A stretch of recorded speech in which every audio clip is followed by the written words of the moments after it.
बीमारियों से जुड़ी किसी भी सहायता के लिए हमारे चैनल को सब्सक्राइब करें। बच्चों की बीमारियों बच्चों को बीमारियों का होना काफी आम बात है। इस अध्याय में साधारण या आम बीमारियों का वर्णन दिया है। भारत की जनसंख्या का 40% 14 साल से कम के बच्चों का है। उसमें हर 100 बच्चों में से लगभग 12 बच्चे असल में 5 साल से कम उम्र के हैं। बीमारी और मौत छोटी उम्र के साथ ज्यादा हावी रहते हैं। एक अजैविक पैदा हुए बच्चों में से 5 की मृत्यु अपनी उम्र का 1 साल पूरा करने से पहले ही हो जाती हैं। बच्चों की यह मृत्यु दर विकसित देशों की मृत्यु दर से काफी ज्यादा है। विकसित देशों में यह दर 1% से भी कम है। भारतीय बच्चों की लंबाई और वजन के पैटर्न को और उनकी बीमारियों को देखें तो हमें पता चलता है कि उनका स्वास्थ्य भी अच्छा नहीं है। करीब 40% भारतीय बच्चों की वृद्धि ठीक नहीं हुई होती और वो कुपोषित होते हैं। भारत में बच्चों के खराब स्वास्थ्य और मौतों का कारण रहन सहन के खस्ता हालात ही है। इन हालातों के कारण ही कुपोषण, संक्रमण रोग और दुर्घटनाओं की स्थितियां निर्मित होती हैं। भारत के अधिकांश समुदायों में लड़कियों के लिए जन्म से ही और भी ज्यादा मुश्किल परिस्थितियां हैं। गर्भ में लड़की का पता चलते ही उसे गर्भपात कर निकाल देना और लड़की को जन्म के तुरंत बाद ही खत्म कर देना या बाहर कूड़ेदान पर फेंक देना भी यह काफी समस्या है। कुपोषण, बीमारी, देखभाल का अभाव और मौतें भी बच्चियों के मामले में ज्यादा देखने को मिलते हैं। इसी कारण से भारत में लिंग अनुपात यानी पुरुषों के मुकाबले महिलाओं या लड़कों में मुकाबले लड़कियों की संख्या कम है। बच्चों में बड़े स्तर पर बीमारियां होने के बावजूद यहाँ बच्चों के स्वास्थ्य सेवाओं का अभाव है। ग्रामीण इलाकों के अधिकांश स्वास्थ्य कार्यकर्ता और निजी चिकित्साकर्मी बच्चों की स्वास्थ्य सेवाओं के लिए प्रशिक्षित नहीं हैं। खास बच्चों की देखभाल के लिए चलाए गए आंगनवाड़ी कार्यक्रम भी पूरक पोषण और टीकाकरण तक ही सीमित रहते हैं। इसके अलावा कई बच्चे घरों में ही पैदा होते हैं और नवजात शिशुओं की ठीक देखभाल भी नहीं होती है। भारत में 30% बच्चों का जन्म के समय वजन कम होता है और उन्हें जिंदा रहने के लिए काफी संघर्ष करना पड़ता है। इस अध्याय से आपको बच्चों के स्वास्थ्य की देखभाल के बारे में समझने में मदद मिलेगी। बच्चों की बीमारियों की एक सूची: पाचन तंत्र, दांत निकलने की परेशानी एवं मुखपाक, उल्टी व आमाशय शोथ, दस्त, पेचिश, पेट में दर्द, पीलिया, कमी, मोतीजरा, दोहद, कब्ज और दुर्घटना से जहर चला जाना, श्वसन तंत्र, जुकाम, खांसी, टॉन्सिल या कंठशालू का शोथ, गला खराब होना, गलदा, वायु विविर शोथ, श्वसनिका शोथ, निमोनिया, तपेदिक, कमी, परजीवी से होने वाली खांसी, दमा, त्वचा छाले, संक्रमण वाले घाव, एक्जिमा, जुएं, पामा, स्कैबीज, दद्रुकृमि, आंखें दुखती, आंख, कोर्निया में अल्सर, रक्त औंधी, देखने में मुश्किल और कानापन, कान, बाहरी कान का संक्रमण, बाहरी कान में फफूंद, कान में मोम जमना, मध्य कर्ण का संक्रमण और बहरापन, तंत्रिका तंत्र, मस्तिष्क आवरण शोथ, मस्तिष्क शोथ, टिटेनस, पोलियो, मिर्गी और मानसिक रूप से अविकसित होना, दिल और संचरण, जन्मजात गड़बड़ियों और वाल्व की बीमारियों, कंकाल तंत्र, पैरों के आकार में गड़बड़ी, अन्य हड्डियों और जोड़ों के आकार में गड़बड़ियों, रिकेटस, हड्डियों का संक्रमण, कुपोषण के कारण पेशियों का खत्म हो जाना, पेशी विकृति, खून दात्र कोशिका अनीमिया, लोहे की कमी से अनीमिया, मलेरिया, कैंसर और रक्तस्राव संबंधित गड़बड़ियों, लसिका तंत्र, फाइलेरिया रोग, कैंसर, गले में गांठें और वायरस से होने वाली गांठें, हार्मोन, मधुमेह, डायबिटीज, घेंघा रोग और वृद्धि में अवरोध, मूत्र तंत्र, गुर्दे का शोथ, वृक्क शोथ, अपवृक्कीय संलक्षण, मूत्राशय में संक्रमण, मूत्रमार्ग शोथ, पथरी और पेशाब रुक जाना। स्वास्थ्य, बाल स्वास्थ्य, बच्चों को होने वाली आम बीमारियों, अवस्था, खुला, बच्चों को होने वाली आम बीमारियों, बच्चों की बीमारियों की एक सूची: बचपन में होने वाला निमोनिया, बच्चों में दस्त का इलाज, बाल कदमा, बचपन में दमा, बचपन में होने वाला तपेदिक, खसरे जैसी अन्य बीमारियों, बच्चों को बीमारियों का होना काफी आम बात है। इस अध्याय में साधारण या आम बीमारियों का वर्णन दिया है। भारत की जनसंख्या का 40% 14 साल से कम के बच्चों का है। उसमें हर 100 बच्चों में से लगभग 12 बच्चे असल में 5 साल से कम उम्र के हैं। बीमारी और मौत छोटी उम्र के साथ ज्यादा हावी रहते हैं। एक अजैविक पैदा हुए बच्चों में से 5 की मृत्यु अपनी उम्र का 1 साल पूरा करने से पहले ही हो जाती हैं। बच्चों की यह मृत्यु दर विकसित देशों की मृत्यु दर से काफी ज्यादा है। विकसित देशों में यह दर 1% से भी कम है। भारतीय बच्चों की लंबाई और वजन के पैटर्न को और उनकी बीमारियों को देखें तो हमें पता चलता है कि उनका स्वास्थ्य भी अच्छा नहीं है। करीब 40% भारतीय बच्चों की वृद्धि ठीक नहीं हुई होती और वो कुपोषित होते हैं। भारत में बच्चों के खराब स्वास्थ्य और मौतों का कारण रहन सहन के खस्ता हालात ही है। इन हालातों के कारण ही कुपोषण, संक्रमण रोग और दुर्घटनाओं की स्थितियां निर्मित होती हैं। भारत के अधिकांश समुदायों में लड़कियों के लिए जन्म से ही और भी ज्यादा मुश्किल परिस्थितियां हैं। गर्भ में लड़की का पता चलते ही उसे गर्भपात कर निकाल देना और लड़की को जन्म के तुरंत बाद ही खत्म कर देना या बाहर कूड़ेदान पर फेंक देना भी यह काफी समस्या है। कुपोषण, बीमारी, देखभाल का अभाव और मौतें भी बच्चियों के मामले में ज्यादा देखने को मिलते हैं। इसी कारण से भारत में लिंग अनुपात यानी पुरुषों के मुकाबले महिलाओं या लड़कों में मुकाबले लड़कियों की संख्या कम है। बच्चों में बड़े स्तर पर बीमारियां होने के बावजूद यहाँ बच्चों के स्वास्थ्य सेवाओं का अभाव है। ग्रामीण इलाकों के अधिकांश स्वास्थ्य कार्यकर्ता और निजी चिकित्साकर्मी बच्चों की स्वास्थ्य सेवाओं के लिए प्रशिक्षित नहीं हैं। खास बच्चों की देखभाल के लिए चलाए गए आंगनवाड़ी कार्यक्रम भी पूरक पोषण और टीकाकरण तक ही सीमित रहते हैं। इसके अलावा कई बच्चे घरों में ही पैदा होते हैं और नवजात शिशुओं की ठीक देखभाल भी नहीं होती है। भारत में 30% बच्चों का जन्म के समय वजन कम होता है और उन्हें जिंदा रहने के लिए काफी संघर्ष करना पड़ता है। इस अध्याय से आपको बच्चों के स्वास्थ्य की देखभाल के बारे में समझने में मदद मिलेगी।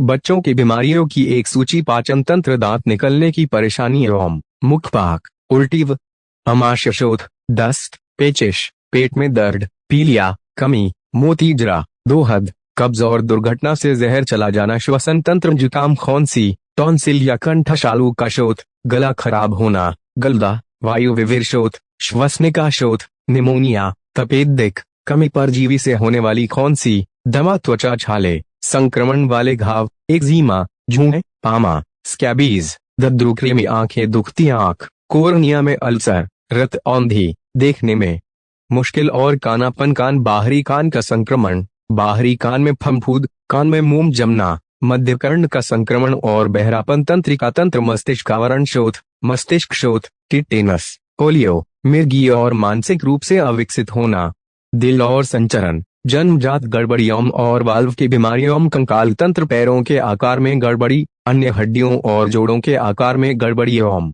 रिकेटस, हड्डियों का संक्रमण। कुपोषण के कारण पेशियों का खत्म हो जाना, पेशी विकृति, खून दात्र कोशिका अनीमिया, लोहे की कमी से अनीमिया, मलेरिया, कैंसर और रक्तस्राव संबंधित गड़बड़ियों, लसिका तंत्र, फाइलेरिया रोग, कैंसर, गले में गांठें और वायरस से होने वाली गांठें, हार्मोन, मधुमेह, डायबिटीज, घेंघा रोग और वृद्धि में अवरोध, मूत्र तंत्र, गुर्दे का शोथ, वृक्क शोथ, अपवृक्कीय संलक्षण, मूत्राशय में संक्रमण, मूत्रमार्ग शोथ, पथरी और पेशाब रुक जाना, पुरुष जनन तंत्र, वृषण का पूरी तरह से नीचे न आना, वृषण का विकसित न होना और निरुद्ध प्रकाश, महिला जनन कम विकसित, डिंब ग्रंथि या गर्भाशय, अन्य बीमारियों, खसरा, रुबेला, छोटी माता, कनफेड़। कुपोषण समय से पहले जन्म, जन्म के समय वजन कम होना, दुर्घटनाएं, चोट, जलना, किसी कीड़े आदि द्वारा काट लिया जाना, डूब जाना, बिजली का झटका, कान या नाक में कोई बाहरी चीज का चला जाना या जहर अंदर चला जाना। यह सूची केवल एक मोटी समझ बनाने के लिए है। आप बहुत सारी बीमारियों के बारे में अन्य अध्यायों में पढ़ेंगे। इस अध्याय में केवल कुछ खास बीमारियों के बारे में ही बात की गई है। बचपन में पाचन तंत्र, श्वसन तंत्र और त्वचा की बीमारियां सबसे अधिक होती हैं। शरीर में कीड़े होने से भी कुपोषण बढ़ता है।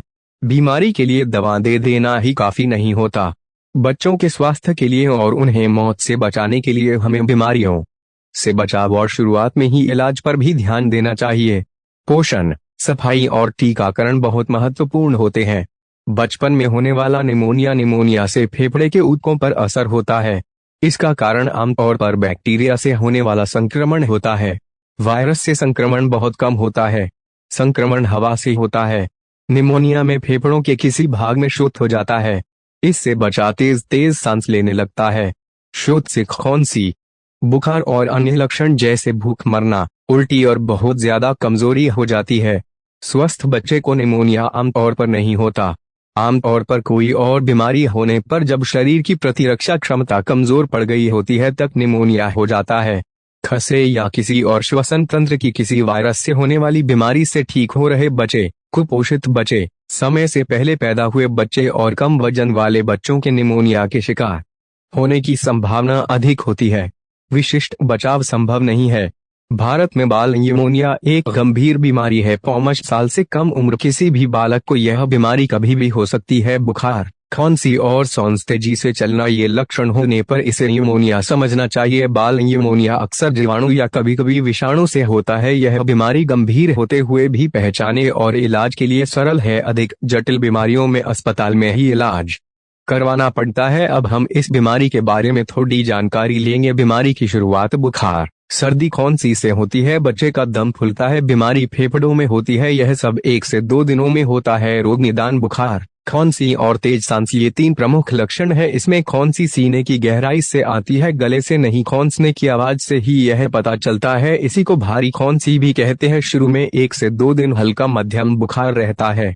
बुखार निरंतर रहता है। बच्चे की सांस की गति गिनकर हम सही निर्णय ले सकते हैं। इसके लिए घड़ी या मोबाइल फोन के टाइमर का प्रयोग करें। 1 मिनट तक सांसें गिने। इसके लिए बच्चे के कमर तक कपड़े उतार कर देखना पड़ता है। बच्चे को मॉम की गोद में या खटिया पर लेटाए। सांसें गिनने के लिए स्टेथोस्कोप की आवश्यकता नहीं होती। 6 महीने से कम उम्र शिशु के लिए 60 से अधिक श्वसन को तेज श्वसन कहा जा सकता है। 6 महीने से 2 वर्ष उम्र के बच्चों के लिए 50 से अधिक श्वसन की गति यानी दम भरना है। वैसे ही 2 वर्ष से ऊपर के बालकों के लिए 40 से अधिक श्वसन अगर हो तो तेज श्वसन कहते हैं। तेज श्वसन से बच्चे के नथुने फूल जाते हैं। खतरे के लक्षण, खांसी, बुखार व जल्द श्वसन के अलावा निम्न लक्षण गंभीरता के सूचक है। बुखार से दौरे पड़ते हैं। बच्चा खाने पीने को राजी नहीं होता। स्तनपान भी नहीं करता। बच्चा सुस्त हो जाता है। ज्यादा देर जागता नहीं है। सांस लेते समय बच्चे की पसलियां अंदर खींचती है। सांस लेते समय सीने से कराहने की तथा सींटी जैसी आवाज आती है। त्वचा, होंठ, नाखून व चेहरे पर नीली सी झलक दिखती है। इनमें से किसी भी लक्षण के दिखते ही तुरंत वैद्य की सहायता लेना चाहिए। प्राथमिक उपचार, न्यूमोनिया है लेकिन गंभीरता के लक्षण नहीं, ऐसे में बच्चे को प्राथमिक उपचार काफी है। इसके लिए 3 सामान्य तथा सस्ती दवाइयां है। एमोक्सिसिलिन, यह जीवाणुओं के लिए।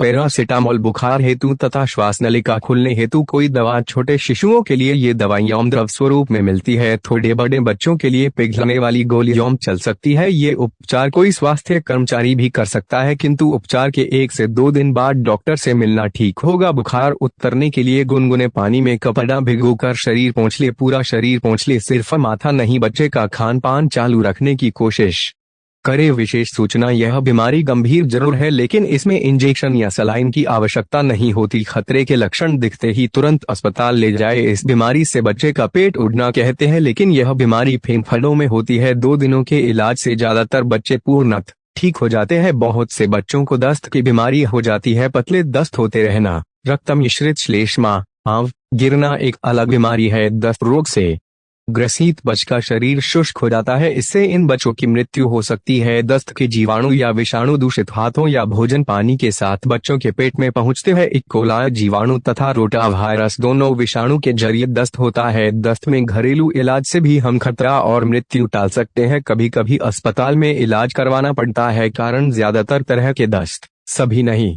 संक्रमण के कारण होते हैं। संक्रमण वाले दस्त के आधे मामले वायरस से हुए संक्रमण के होते हैं। प्रतिजीवाणु दवाओं से वायरस से होने वाली बीमारियां ठीक नहीं होती। वायरस के अलावा कुछ बैक्टीरिया, अमीबा, जियार्डिया और कृमि से भी दस्त होते हैं। इकोलाई जीवाणु तथा रोटा वायरस दोनों विषाणु के जरिए अतिसार होता है। फेफड़ों, कानों के संक्रमणों और मलेरिया से भी बच्चों में दस्त हो जाते हैं। कुपोषण से शरीर का प्रतिरक्षा तंत्र कमजोर पड़ जाता है। ऐसे में भी बच्चे को दस्त लगने की संभावना ज्यादा होती है। दस्त जीवाणुओं के संक्रमण के अलावा अन्य कारणों से भी लग सकते हैं, जैसे दांत निकलने के समय, खाने से होने वाली एलर्जी से या फिर अपच से दस्त और निर्जलीकरण। अगर 24 घंटों में 3 या 3 से ज्यादा पतली पानी युक्त टटियम हो तो यह दस्त की स्थिति है। अगर इसके साथ खून और श्लेष्मा भी आए तो यह पेचिश होती है। दस्त से किसी भी और बीमारी की तुलना में अधिक बच्चे मरते हैं। इससे कुपोषण और वृद्धि में अवरोध भी हो जाता है। दस्त होने पर असल में दस्त से हुए निर्जलीकरण, शरीर में से पानी निकल जाना से बच्चे की मौत होती है।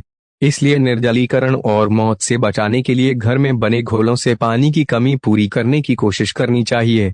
दिन भर में 3 से अधिक बार पतले दस्त होना, इसको हम बीमारी कह सकते हैं, लेकिन शुष्कता यानी पानी की कमी की जो आवश्यक है। इसके लिए प्यास, सतर्कता, त्वचा, आंखें और जीभ का सूखापन तथा पेशाब की मात्रा आदि बातें जौमचे हो इसमें शुष्कता के इस प्रकार तय होते हैं। शुष्कता में बच्चे को प्यास, आंखें दसी, डूबते हुए सूरज की तरह हुई, जीभ सूख जाना आदि लक्षण होते हैं। ऐसे में बच्चा रोतला और चिड़चिड़ा हो जाता है। त्वचा चुटकी में पकड़कर छोड़ने पर सिलवट्टे धीरे धीरे समाप्त होती है। बच्चा रोए तो आंखों में पानी नहीं आता। त्वचा का सूखापन जौमचने हेतु बच्चे के पेट की त्वचा अंगुली की चिमटी में पकड़कर छोड़िए। निरोगी अवस्था में त्वचा की सिलवट पहले जैसी सपाट हो जाएगी। शुष्कता होने पर त्वचा की सिलवटें धीरे धीरे ठीक होती है। निर्जलीकरण कितना हुआ है यह समझना उसके इलाज और संभालने के लिए जरूरी है। नीचे दिए गए लक्षण निर्जलीकरण की स्थिति में नहीं दिखते। निर्जलीकरण नहीं है अगर बच्चा प्यासा न हो, जीभ गीली हो, बच्चा सामान्य रूप से द्रव पदार्थ पी पा रहा हो, बच्चे की त्वचा को मोड़कर छोड़ने पर वो सिमटी हुई नहीं रहती, करोटी अंतराल सामान्य हो, बच्चा सचेत हो। इस तरह के बच्चे में निर्जलीकरण नहीं हुआ है। उसे खूब सारे द्रव पदार्थ देते रहे। हल्का निर्जलीकरण जब बच्चे में हल्का निर्जलीकरण हो चुका हो तो नीचे दिए गए लक्षण दिखते हैं। बच्चा बेचैन, चिड़चिड़ा और प्यासा हो जाता है, करोटी अंतराल धंस जाता है, आंखें अंदर धंस जाती हैं, मुंह और जीभ सूख जाती है। त्वचा को मोड़कर छोड़ने पर वो धीरे धीरे सामान्य स्थिति में वापस आती है। ऐसे बच्चे को मुंह से खूब सारा द्रव पदार्थ दिए जाने की जरूरत होती है।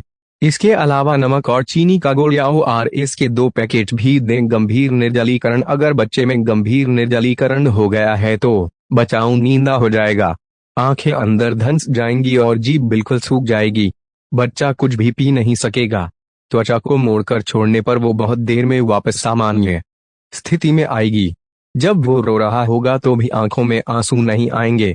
तीव्र शुष्कता के लक्षण अर्थात बच्चा सुस्त लगता है, शीघ्रता से जवाब नहीं देता, आंखें छौंसी दिखाई देती है, जबान बहुत रुखी लगती है, त्वचा की सिलवटें चुटकी छोड़ने पर बहुत धीरे से समाप्त होती है, बच्चा रोने पर आंखों में पानी नहीं आता, पेशाब नहीं आती। यह खतरनाक अवस्था है। बच्चे को अंत शिरा द्रव दिया जाना चाहिए, पर चिकित्सा केंद्र ले जाते हुए रास्ते में ORS देते रहें।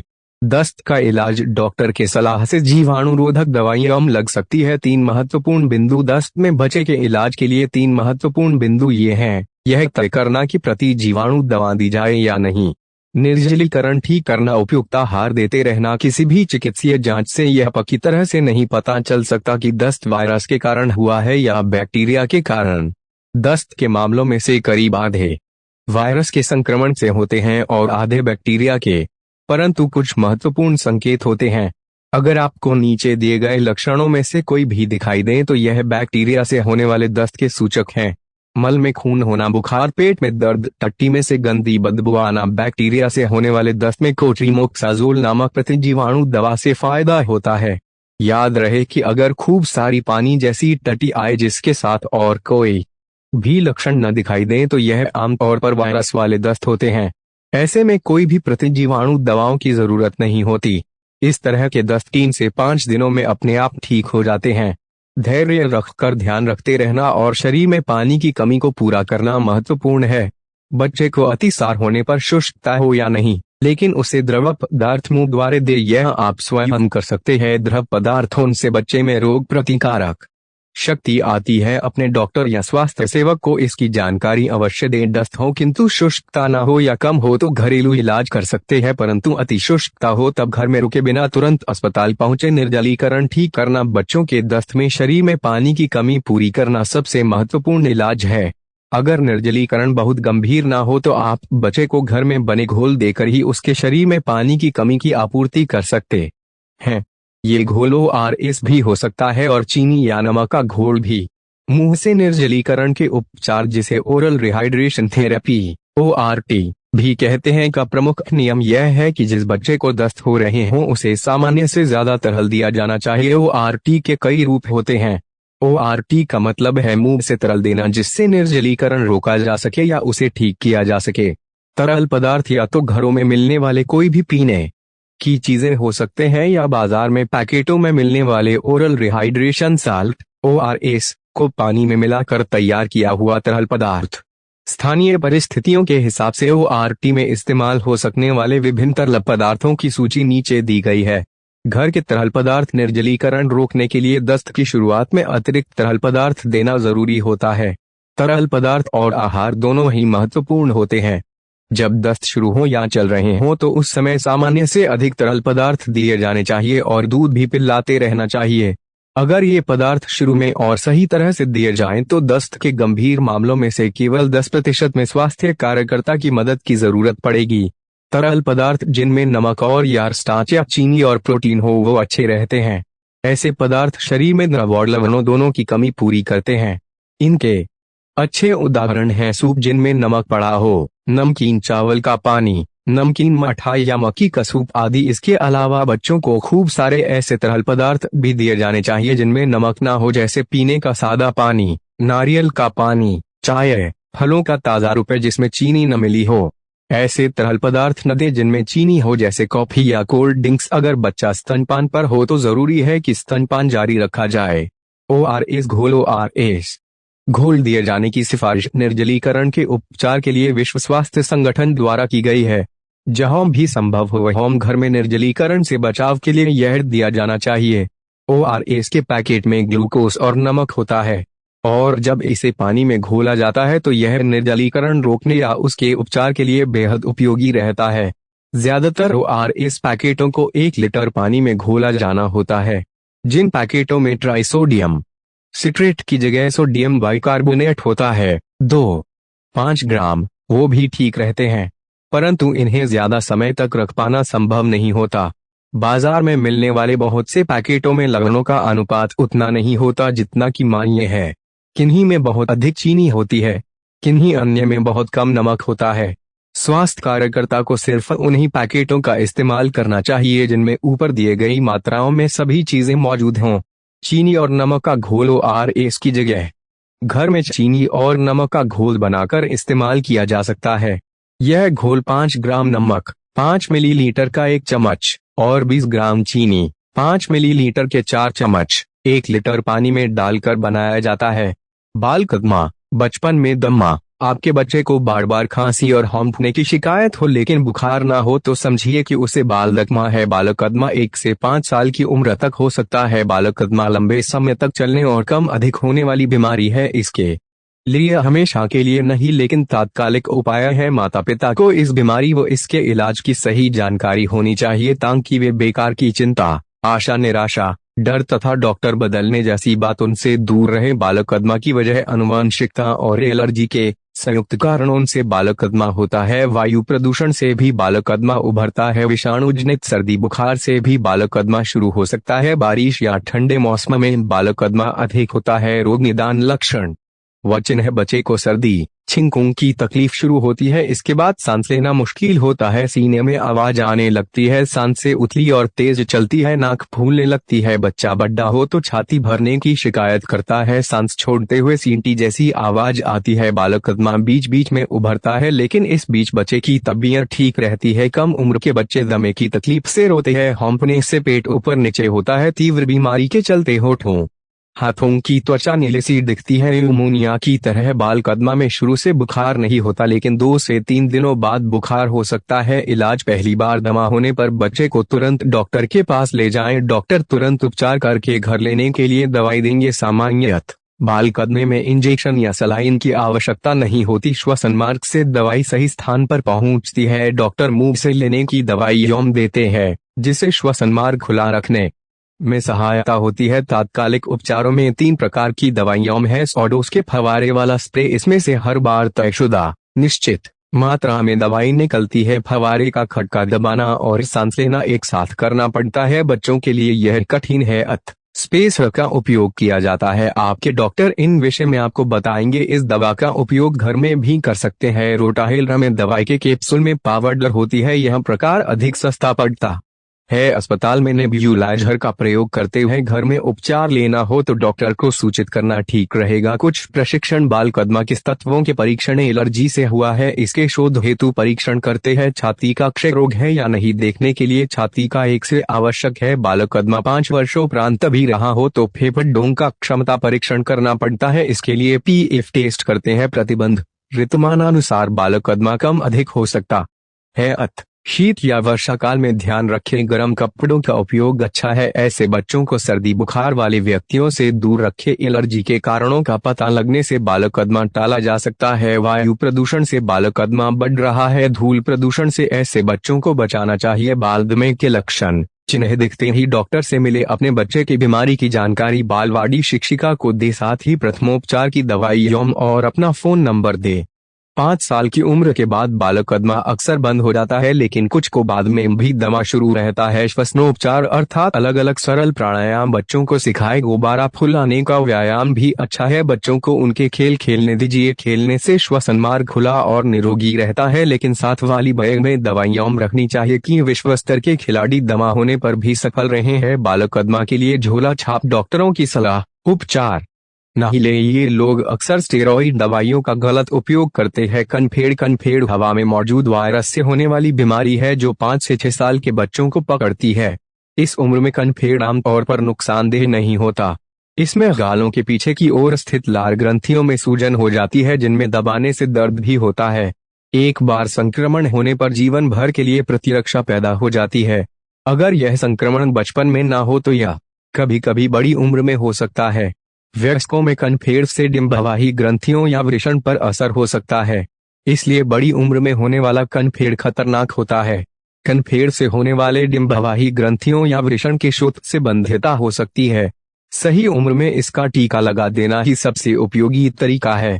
यह MMR टीके के रूप में मिलता है, यानी खसरे, कनफेड़ और रूबेला के टीके के रूप में। बच्चों में कनफेड़ के इलाज के लिए पैरासिटामोल दी जाती है।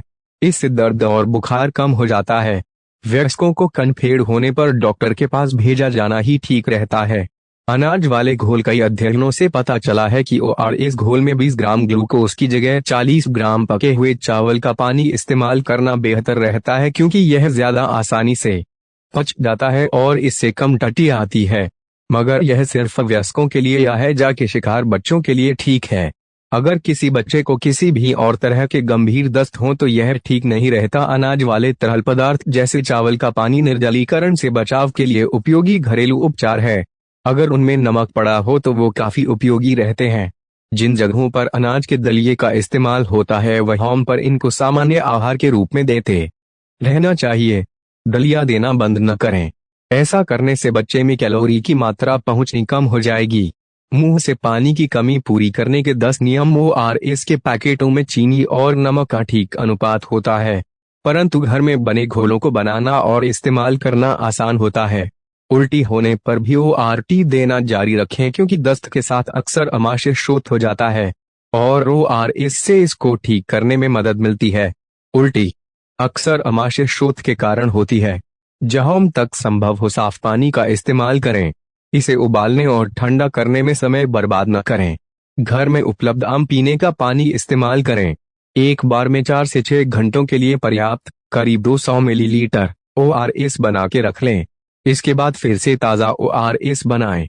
ऐसा करना इसलिए जरूरी है ताकि देर तक रखने से घोल में बैक्टीरिया न बढ़ जाएं। ORS चम्मच से धीरे धीरे पिलाएं ताकि वो शरीर में अवशोषित हो जाए। बहुत सारा ORS देने से उल्टी हो सकती है। 1 साल से कम के बच्चे के लिए 24 घंटों में करीब 1 लीटर ORT काफी होता है। हल्के से बीज के निर्जलीकरण में पहले 4 घंटों में करीब 75 मिलीलीटर OR1 प्रति किलोग्राम शरीर के वजन के हिसाब से दें। हर बार की टट्टी में हुई पानी की कमी की भरपाई के लिए 100 मिलीलीटर ORS दिया जाना चाहिए। बच्चे को धैर्य से और थोड़ा जबरदस्ती तरल पदार्थ दें। दस्त के कारण बच्चा चिड़चिड़ा हो जाता है। जब तक कि निर्जलीकरण के लक्षण ठीक ना हो जाएं ORS देते रहें। 1 साल तक के बच्चे के लिए ORS को उतने ही पानी से हल्का करें, नहीं तो बारी बारी से ORS या सादा पानी बारी बारी से दें। ORS का घोल थोड़ा ज्यादा नमकीन होता है और नवजात बच्चों के लिए हानिकारक होता है। गंभीर निर्जलीकरण में शिराद्रव न दिए जाने से मौत भी हो सकती है। ऐसे में केवल ORS काफी नहीं होता। ORS से दस्त नहीं रुकते। इससे केवल निर्जलीकरण रोका जा सकता है। अगर बच्चा ठीक से दूध पी रहा है, खेल रहा है और निर्जलीकरण ठीक होता जा रहा है तो मॉम को समझाएं कि घबराने की कोई जरूरत नहीं है। अधिक पानी होने से आंखें मोटी हो जाती हैं। ध्यान से देखें कि कहीं ऐसा तो नहीं हो रहा है। और तब तक ORS देना रोक दें जब तक यह चिन्ह गायब ना हो जाए। अगर बच्चा पेशाब न कर रहा हो तो इससे शरीर में पानी इकट्ठा हो जाता है। अगर बच्चा ORS न ले तो शिरा द्रव या पेट में नली डालकर आहार दिया जाना जरूरी हो सकता है। अगर आपको यह करना न आता हो तो बच्चे को तुरंत पास के अस्पताल ले जाएं। आहार देते रहना दस्त से होने वाली सबसे आम समस्या कुपोषण की होती है। ऐसा इसलिए क्योंकि खाना आंत में इतनी देर नहीं रह पाता कि वो ठीक से अवशोषित हो सके। इसके अलावा दस्त के डर से अक्सर माएं बच्चों को दूध पिलाना बंद कर देती हैं। इस समय में आसानी से पचने वाले तरल पदार्थ देते रहने चाहिए। स्तनपान और ऊपर का दूध भी पिलाते रहना चाहिए। टट्टी रोकने की दवाएं न दें। दस्त में आंतों को निष्क्रिय करने या धीमा करने वाली दवाएं देना नुकसानदेह हो सकता है। एक तो इससे मल इकट्ठा हो जाता है जिसको बाहर फेंका जाना जरूरी होता है। पेट में ऐंठन को ठीक करने वाली दवाओं आंतों को धीमा करने वाली के बहुत अधिक मात्रा में दिए जाने से पेट के आधमान की समस्या हो जाती है। ऐसा आंतों के लकवे से होता है और इससे बच्चे की मौत भी हो सकती है। इंजेक्शन न दें। ज्यादातर दस्तों में इंजेक्शन से कोई फायदा नहीं होता। उल्टा अगर दस्त पोलियो के वायरस से हुआ हो तो इंजेक्शन से लकवा हो जाने का खतरा होता है। बैक्टीरिया से होने वाली पेचिश के केवल कुछ मामलों में इंजेक्शन देना जरूरी होता है। इसका फैसला डॉक्टर को करने दें। आयुर्वेदानुसार दस्त में हल्का आहार। आयुर्वेदानुसार दस्त में हल्का आहार देना चाहिए। मूंग, चावल, राजगीरा खिलाना अच्छा है। गाय के घी का प्रयोग करें, इससे बालक को शक्ति आती है। खीर आसानी से हजम हो जाती है, इसमें खूब सारा गुड़ डालिए। पेचिश का इलाज। अगर मल में खून या श्लेष्मा हो तो यह पेचिश है और इसके इलाज के लिए 5 दिन तक कोट्रिमोक्साजोल या नालिडिक्सिक एसिड दें। विशेष सूचना: विषाणु अतिसार में उल्टी और हल्का बुखार हो सकता है। इसकी चिंता न करें। अतिसार में आहार की दृष्टि से सामान्य शक्कर की अपेक्षा ग्लूकोज शक्कर अधिक अच्छी है। घरेलू द्रव पदार्थ सलाइन से बिल्कुल कम नहीं होते, साथ ही सस्ते भी होते हैं। सलाइन यानी सिर्फ पानी तथा शक्कर व नमक होता है। नस द्वारा सलाइन की अपेक्षा मुंह से द्रव पदार्थ शीघ्र दे सकते हैं। अतिशुष्कता होने पर ही सलाइन की आवश्यकता होती है। त्वचा का सूखापन जोमचने हेतु बच्चे के पेट की त्वचा अंगुली की चिमटी में पकड़कर छोड़िए। निरोगी अवस्था में त्वचा की सिलवट पहले जैसी सपाट हो जाएगी। शुष्कता होने पर त्वचा की सिलवटें धीरे धीरे ठीक होती है। उल्टी कम होने पर भी 10 मिनट रुककर द्रव पदार्थ देते रहिए। रक्त श्लेष्मा हो तो जीवाणुरोधक अर्थात प्रतिजैविक दवाइयां देनी पड़ती है। दस्त बड़े हो या हर 3 घंटे में एक से अधिक दस्त हो तो बीमारी की गंभीरता को समझे, ऐसे में अस्पताल जाना ठीक रहेगा। श्वसन तंत्र वाले अध्याय में आपको तपेदिक के बारे में और जानकारी मिलेगी। इसका भी जल्दी निदान किया जाना, चिकित्सीय मदद हासिल करना और बाद में देखभाल महत्वपूर्ण है। लक्षण: किसी बच्चे का वजन लगातार कम होता जाना, हफ्तों महीनों के अंतराल में, या वजन न बढ़ना या उसका ठीक से खाना न खाना, बच्चे का लगातार बीमार रहना, खांसी और छाती में से आवाज आना, सामान्य इलाज के बावजूद बुखार न जाना, बच्चे का निमोनिया, काली खांसी या खसरे से न उबर पाना, लसिका ग्रंथियों में दर्द रहित सूजन, आंखों का चिरकारी रूप से लाल रहना, अजलीय नेत्र श्लेष्मा शोथ, मस्तिष्क का व्रण शोथ, गर्दन अकड़ना, बुखार, व्यवहार में बदलाव, कूल्हे या पीठ में लगातार दर्द रहना।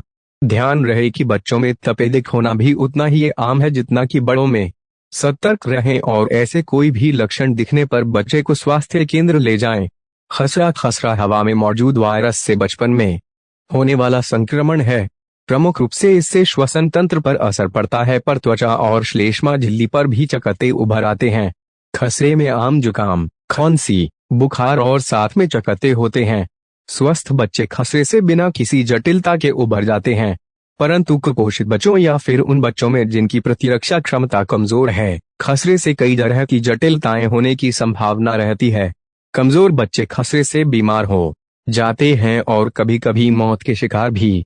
इसलिए टीका लगवाया जाना बहुत ही महत्वपूर्ण है। खसरे का मौसम खसरा आमतौर पर महारोग की तरह बचकर 2 या 3 साल बाद होता है, परंतु इसके अलावा बीच में भी खसरे के मामले देखने को मिल जाते हैं।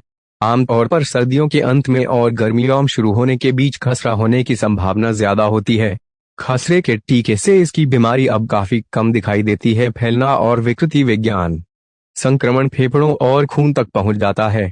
श्वसन तंत्र के ऊपरी भाग में हल्का संक्रमण होता है। यह वो समय होता है जब चकत्ते अभी उभरे नहीं होते, परंतु इस समय में संक्रमण एक बच्चे से दूसरे में पहुंच सकता है। लक्षण वायरस के शरीर में पहुंचने के करीब 8 से 10 दिनों के बाद ही चकत्ते उभरते हैं। चकत्ते खून की सूक्ष्म नलियों के आसपास में शोथ के कारण होते हैं। ये सारे असर कुपोषित बच्चों में ज्यादा गंभीर होते हैं। कुछ बच्चों में मस्तिष्क शोथ हो जाने का खतरा भी होता है। चिकित्सीय रूप में खसरे का सबसे महत्वपूर्ण लक्षण है चकत्ते होना, परंतु गालों के अंदर सरसों जैसे सफेद चिन्ह भी खसरा होने का विश्वसनीय सूचक है। इन्हें कोपलिक धब्बे कहते हैं। यह खसरे का एक खास लक्षण है। कोपलिक धब्बे 1 से 2 दिनों तक रहते हैं। आप मुंह के अंदर इनकी जांच कर सकते हैं। बुखार और चकत्ते बुखार 3 से 4 दिनों तक चलता है। बच्चे की नाक बहती है और आंखों में से पानी आता रहता है। उसके बाद कान के पीछे, चेहरे पर और फिर गर्दन, पेट, हाथ पैर पर चकत्ते उभरने लगते हैं। खसरे के चकत्ते लाल रंग के होते हैं। चकत्ते एक दूसरे में मिल जाते हैं। इसके विपरीत छोटी मात्रा में होने वाले चकत्तों में पीप और द्रव होता है। कभी कभी बीमारी चकत्ते होने के बाद ठीक हो जाती है। चकत्ते 3 से 4 दिनों तक रहते हैं और उसके बाद गायब हो जाते हैं और उनकी जगह पीले काले निशान रह जाते हैं। इन जगहों पर से त्वचा निकल जाती है और कुछ दिनों तक निशान बने रहते हैं। भूख न लगना खसरे का एक आम लक्षण है। भूख न लगने से कुपोषण हो जाने का खतरा हो जाता है। कभी कभी हमें लसिका ग्रंथियों में सूजन, गिल्टियम दिखाई देती है, ठीक उसी तरह से जैसे कि कई और वायरस से होने वाली बीमारियों में होती है। अगर खसरे से कोई जटिलता ना हो तो यह करीब 1 हफ्ते में ठीक हो जाता है। जटिलताएं खसरे से निमोनिया, कान का संक्रमण, तपेदिक, मस्तिष्क शोथ और कभी कभी दिल का शोथ हो जाने की संभावना होती है। कुपोषित बच्चों में खसरे से होने वाली जटिलताओं की संभावना ज्यादा होती है। दूसरी ओर कुपोषण अपने आप में बहुत ही आम समस्या है और इससे भी बच्चे को खसरा होने का खतरा होता है। खसरे से होने वाली मौतें असल में खसरे से हुए निमोनिया से होती हैं। इलाज और बचाव। खसरे के वायरस से बचाव का कोई रास्ता नहीं है। पैरासीटामोल से बुखार कम किया जा सकता है। खसरे के कारण हो जाने वाला निमोनिया काफी खतरनाक होता है। जल्दी से जल्दी एमोक्सिसिलिन से इलाज शुरू कर दें। अन्य संक्रमणों से बचाव के लिए विटामिन भी दें। कुपोषण से बचाव के लिए आहार देते रहना जरूरी है। खसरे से बचाव का सबसे सही तरीका है बच्चे को खसरे को टीका लगवाना। संक्रमण से बचाव के लिए बच्चे को भीड़ वाली जगहों में ले जाने से बचें। खसरे जैसी अन्य बीमारियों, कुछ और वायरस से होने वाली बीमारियां खसरे के हल्के हमले जैसी होती हैं। खसरे के टीके से इन बीमारियों से बचाव नहीं होता। इसलिए अगर बच्चे को ऐसी कोई बीमारी हो जाए तो खसरे के टीके के असरकारी होने के बारे में शक नहीं करिए। इन बीमारियों में कोई जटिलताएं नहीं होती। पैरासीटामोल से बुखार का इलाज किया जा सकता है। होम्योपैथिक और टिश्यू रेमेडी होम्योपैथिक उपचार भी अपनाया जा सकता है। Arsenicum, belladonna, bryonia, ferrum phos, chamomilla, drosera, mercurius sol, pulsatilla, rhus tox, silicea, stramonium, sulphur आदि में से दवा चुनें। टिश्यू रेमेडी के लिए कालफॉस, फेरम्फॉस, कालीमूर, काली सुल्फ या सिलिका में से दवा चुन सकते हैं। रूबेला, जर्मन मीजल, यह एक हल्की बीमारी है। इसमें भी बुखार और चकत्ते होते हैं और इस तरह से यह खसरे से मिलती जुलती है। यह भी वायरस से होने वाला संक्रमण है। यह संक्रमण 5 से 9 साल के बीच के बच्चों को होता है। चकत्ते होने के पहले और बाद के हफ्तों में यह बीमारी संक्रामक होती है। एक बार छूत होने से जिंदगी भर के लिए प्रतिरक्षा पैदा हो जाती है। लक्षण संक्रमण के 2 से 3 हफ्तों बाद ही लक्षण दिखाई देने शुरू होते हैं। सबसे पहले आम जुकाम होता है। कभी कभी चकत्ते ठीक से नहीं उभरते। कभी कभी ये केवल 1 से 2 दिनों तक ही रहते हैं। रूबेला के चकत्ते चेहरे, छाती और पेट पर होते हैं। एक आम लक्षण है गर्दन पर गांठें होना। ये गांठें चकत्ते होने के 1 हफ्ते के अंदर होती हैं। ये गांठें चकत्ते ठीक होने के बाद 2 से 3 हफ्तों तक रह सकती हैं। गर्दन और कानों के पीछे की लसिका ग्रंथियां भी इनसे प्रभावित हो सकती हैं। कभी कभी हड्डियों और तंत्रिकाओं में दर्द भी होता है। गर्भवती महिलाओं में रूबेला काफी खतरनाक होता है। वायरस नाड़ के द्वारा शिशु को नुकसान पहुंचा सकता है। जन्मजात शिशु को मोतियाबिंद, दिल की बीमारी एवं बहरापन, दृष्टिपटल की बीमारी एवं खून बहने की प्रवृत्ति, सबलवाय, मानसिक विकास में कम, हड्डियों में गड़बड़ी एवं औषधतंत्रिका तंत्र में गड़बड़ी एवं आदि जटिलताएं संभव हैं। इसलिए गर्भवती महिलाओं को रूबेला से बचाना बहुत जरूरी होता है। अगर किसी गर्भवती महिला को यह संक्रमण हो जाए तो उसे गर्भपात की सलाह दी जानी चाहिए, लेकिन अच्छा होगा कि हर एक बच्चे को MMR का टीका लगे। बचाव: MMR टीके से रूबेला से बचाव के लिए एक अवयव भी डाला जाता है, पर यह महंगा होता है और अभी तक मॉम बच्चा स्वास्थ्य कार्यक्रम का हिस्सा नहीं बन पाया है। छोटी माता चिकन पॉक्स: छोटी माता भी एक वायरस से होने वाली बीमारी है जो आमतौर पर बच्चों को ही होती है। एक बार बीमारी होने से पैदा हुई प्रतिरक्षा जीवन भर रहती है। हाल में इसके लिए टीका भी बनने लगा है। बचपन में छोटी माता से कोई भी खराब असर नहीं होता और यह खसरे के मुकाबले कम परेशान करने वाला संक्रमण है। अगर बचपन में छोटी माता ना हो तो बड़ी उम्र में यह संक्रमण होने से काफी नुकसान हो सकता है। कभी कभी संक्रमण के बाद छोटी माता का वायरस तंत्रिकाओं की जड़ों में निष्क्रिय पड़ा रहता है। कभी कभी यह हर्पीज जोस्टर के रूप में उभर आता है। यह त्वचा के ऊपर तंत्रिकाओं की जड़ों पर एक श्रृंखला के रूप में उभरता है। लक्षण: छोटी माता का संक्रमण हवा में मौजूद एक वायरस से होता है। वायरस के शरीर में घुसने के 2 हफ्तों बाद ही लक्षण उभरने शुरू होते हैं। बीमारी ठंड लगने और कंपी आने से शुरू होती है, जो कि 2 से 3 दिनों तक चलता है। बुखार के कम होने के बाद चकत्ते उभरते हैं। ये चकत्ते चेहरे या हाथ पैर की तुलना में छाती और पेट पर ज्यादा होते हैं। ये दाने या चकत्ते 2 से 4 दिनों के अंदर अंदर झुंडों में निकलते हैं। शुरू में ये लाल रंग के होते हैं और फिर पीप से भर जाते हैं। 4 से 5 दिनों के अंदर अंदर निरोगन शुरू हो जाता है। दाने सूख जाते हैं, उन पर पपड़ी जम जाती है और निशान भी पूरी तरह से मिट जाता है। पपड़ी जमने की स्थिति तक आते आते संक्रमण लगभग ठीक हो चुका होता है और स्थिति तक यह असंक्रामक भी होता है।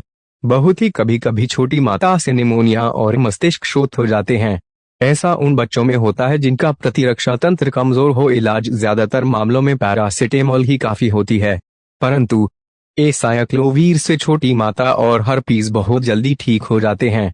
यह उन बच्चों में उपयोगी है जिनकी प्रतिरक्षा क्षमता कमजोर हो। 40 से 50 मिलीग्राम दवा दिन में 4 से 5 बार 5 भागों में बांटकर 7 दिनों तक दी जानी चाहिए। इलाज काफी महंगा होता है, परंतु इससे बहुत तेजी से फायदा होता है क्योंकि चकत्ते एकदम से ठीक हो जाते हैं। भारत में अब छोटी माता का टीका उपलब्ध है, पर यह बहुत महंगा होता है। दोहद: पीका मिट्टी खाने की इच्छा को कहते हैं। दीवारों की सफेदी, राख, चूना और चौक आदि खाने की इच्छा भी होती है। पीका लोहे की कमी, कैल्शियम या जिंक की कमी, कुपोषण या कभी कभी मांस का अभाव के कारण होता है। पेट में कीड़े होना भी पीका का एक कारण हो सकता है। पीका 6 से 7 महीनों की उम्र में होता है और 2 साल तक चल सकता है। गर्भवती महिलाओं को भी ऐसी इच्छा हो सकती है। पीका खुद कीड़ों के संक्रमण का जरिया होता है। इलाज: किसी भी बीमारी के बारे में जानने के लिए हमें कमेंट बॉक्स में कमेंट करें और हमारे YouTube चैनल को सब्सक्राइब करें।